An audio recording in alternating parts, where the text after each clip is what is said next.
Hey guys, Crazy Postman here. Well, today I thought I would do an experiment on ProPilot 360.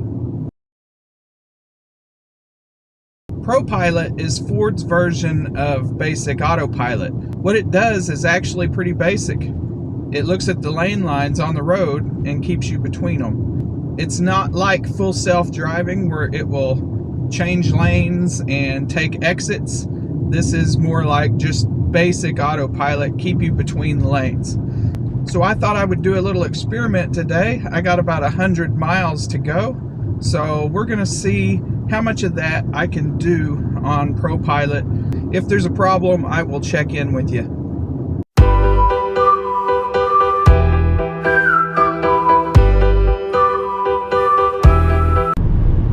Well, you're gonna notice a jump cut in my time lapse because the camera has died. This little camera down here, I put it back in its charging case. It only lasted about 15 minutes and it overheated and the battery died.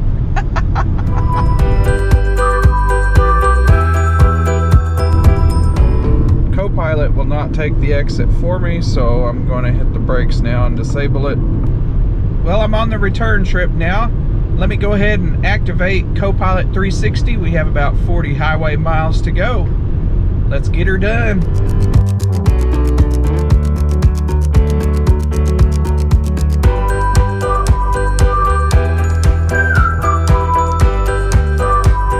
Feel like it's just a Chinese All thing, right. but, We had a cancellation right like there. A baby ID form. We had that intersection and it canceled, so I'll have to count that against it. It automatically reactivated, so I didn't have to push anything, but when we came up to that intersection, it did cancel automatically. So just so y'all know, we did have that one little hiccup there. Coming up on another intersection. Let's see how it rides through here.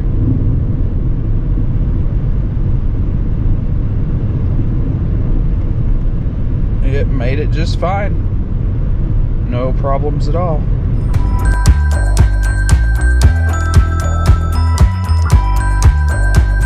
So I'm gonna switch lanes. I just want to show y'all what a lane change is like in a car with Copilot.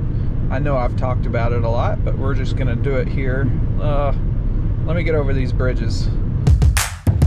You just hit your blinker and that pauses Copilot. And then when you get centered in the next lane, it automatically reactivates.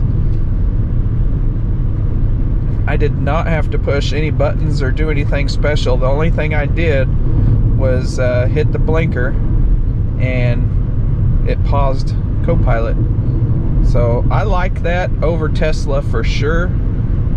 I mean, I'm not saying, I can't say that Copilot is better than autopilot because I don't think it is.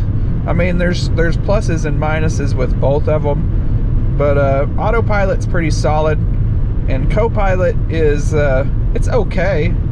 It's certainly not bad, but it's not as mature as autopilot. Ford also has an upgraded version called Blue Cruise where you can go hands-free, and it's also, you know, has higher resolution map data, so that may help it drive better on Blue Cruise, but it watches your eyeballs and you don't have to hold the wheel.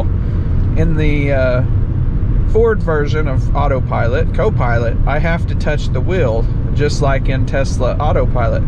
If I let go for 10 or 15 seconds, you'll see a message there on the screen that comes up and it says, hey, keep your hands on the wheel. And then if I still don't touch the wheel, it turns red and starts beeping at me. I definitely have to still keep my hand on the wheel. And you're gonna want to anyway, because this system isn't perfect. You know, sometimes it loses the lane lines. Sometimes it may want to take this little exit here, the turnaround. If there was a car right in front of me where it can't see far down the road, sometimes it thinks that's where the lane goes and it wants to take those little turn lanes, and that'll wake you up going down the highway at 75 miles an hour when your car decides to take the emergency U-turn lane. Wowzer. Here's one. See, it kind of edged over there because it couldn't see very far ahead. It couldn't see the yellow line in front of it. So it thought, hey, maybe this yellow line that goes over here to the left is the actual road. So if there's nothing in front of me, that it doesn't have that problem because it can see the yellow line continuing on. But if there's something right in front of me and it can't see that far ahead, it may try to take that U-turn lane. All right, let's go ahead and go back into fast forward here and continue on down the highway. Okay, so we're back here in real time going through a construction zone. It will be fine in the construction zone until the lane lines disappear. So I'm fine, it's still on auto steer, but when we get up here to the bridge and the lane lines disappear, it will cancel.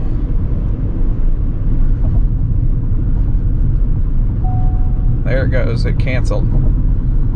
And it will automatically reactivate when we exit the other side of this construction zone when the lane lines come back. So I'm not going to touch anything and it'll automatically come back. Just like that. So now it's steering again.